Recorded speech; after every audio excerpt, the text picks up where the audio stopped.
It is the National Day for Truth and Reconciliation, Monday, September 30th, episode 111, which I feel is appropriate to have all those ones in there because the Green Platform, as it was released recently to candidates, the number one item in the platform is how the Green Party and Green MLAs will be committed to truth and reconciliation. Now, of course, that means listening to the truths of our Indigenous and First Nations peoples and then implementing recommendations and calls to action. And so, briefly today, I want to outline some ways that we can do that and will do that as Green MLAs and a Green government. But I wanted to share with you how I was at an event a couple weeks ago in St. Andrews at the Drew Haven, and Chief Hugh Ackergy of the Pescotamakati people at Scudic, he was invited to give a welcome, and really quite soberly, it was fascinating the way his opening said, "I've been asked to give a welcome," which I don't feel is necessary because 400 years ago, my people welcomed you to these shores. And of course, he was talking to people of colonial descent like myself. And that really strikes a chord that we were welcomed 400 years ago by Chief Hugh Ackergy's people, by the Mi'kmaqi and Wolastoqey and Pescotamakati people. And we can see now how we have repaid that welcome. That is why Greens are committed to truth and reconciliation in the best way that we can. I've said it before. I did a whole series on this about 100 episodes ago, where the last thing we need is another white male of colonial descent talking to these issues. But as MLA, it is important for you to know what my values are, what the Green Party values are, and what we want to work towards. So there are just a few things that we can start doing as a minimum. And I do want to share with you that Wolastoqey leaders recently released a survey to the party leaders and to the parties and asked them a series of questions and asked how they would respond, and how they would address specific concerns of First Nations peoples and community leaders. And apparently, three parties responded: the Conservative Party, the Liberal Party, and the Green Party. And they released a full report about those responses. And so you can read those. I put the link to the report in the description of this video. A few things that I want to highlight that are in our platform are, first of all, there was a tax sharing agreement. There has been a tax sharing agreement with the Wolastoqey First Nation since 1994, where the provincial government of New Brunswick agreed that provincial tax collected on reserve in New Brunswick would be refunded 95% before 8 million and then 70% over and above that. And that has been happening since 1994. And those funds are, again, refunded to the reserves and the leaders there in the community. And they are dispersed and fund many, many essential community services, community programs, funding for programs that go to children and health and education and community support.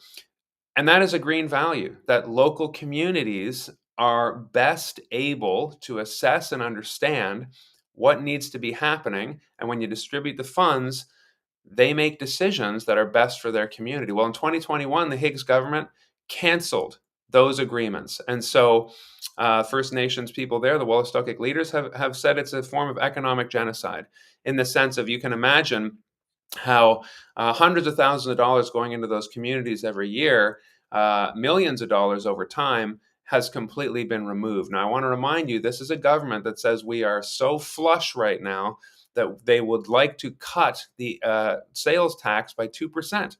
And so that means about $450, $500 million less in government in government revenue every year. And yet they nickel and dime and cancel in 2021 these Indigenous refunds for that community. and rescind agreements that have been in place since 1994. Greens would restore that funding and essentially revitalize and return what has been happening since 1994. Those refunds would go back to those communities because, as I said, they're part of our values. We believe that they are essential. And who better to make local decisions than local leaders? Another thing that Greens are committed to is taking in the recommendations, of course, 94 recommendations in the Truth and Reconciliation Commission. And that is important that we begin to always foster taking action on that, doing the best that we can in that regard. Also, the Missing and Murdered Indigenous Women's Group issued calls to justice, and we would make sure that that happens as well. We would always be committed to working towards that. Another thing that Indigenous leaders have brought to us as a party and the government is an independent Indigenous-led public inquiry into systemic racism in the justice system and in policing practices in New Brunswick. This is something that those communities feel need to be addressed, and other parties are not addressing it.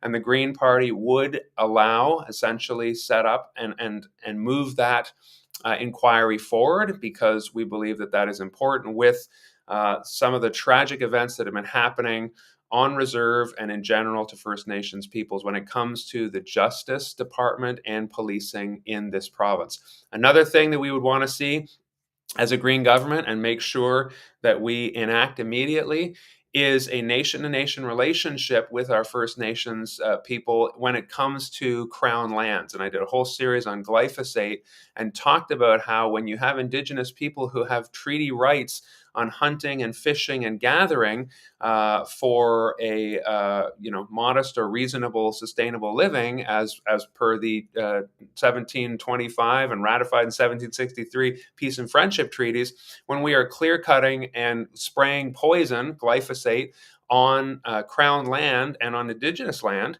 because they have a right to perform those activities on those lands, we are in violation of peace and friendship treaties. And we are violating the people who use that land. And so that is something that they have asked for, and that is something that we would, of course, immediately instate. So that's a base minimum. I'm already at 8 minutes of ways that we believe the government needs to take action.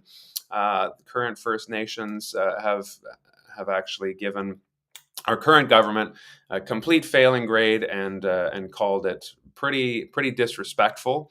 Not pretty disrespectful, very disrespectful, the approach that this government has taken to our First Nations people. And that is why a Green government is committed to truth and reconciliation. That is not just paying lip service with many of the ways that we observe today. Those are all important, but it means doing the hard work in government of making sure that we hear our First Nations leaders and communities and take action to change things. And yes, it may be uncomfortable, but we were welcomed 400 years ago. And it is time to work on the reconciliation part and continue to listen to the truths, but do it through policy that makes a real difference. And when we take money out of those communities, and when we have racism and different treatment in policing and in justice, and when we are using Crown lands however we'd like, while saying at the same time, yes, we are on unceded territory of First Nations, we are not respecting that. We are not actually doing the work that we say we are doing. And that's the kind of hypocrisy that is damaging to a society, to healthy individuals, and to us as a shared community. And so that is something we'd want to change. And so today we observe the National Day for Truth and Reconciliation. Hopefully there is some event near you that you can join. I will be going to St. Andrews this evening for the Point to do the solemn walk, where we, again, need to commemorate these things and listen to the truth and work towards reconciliation. See you tomorrow for episode 112.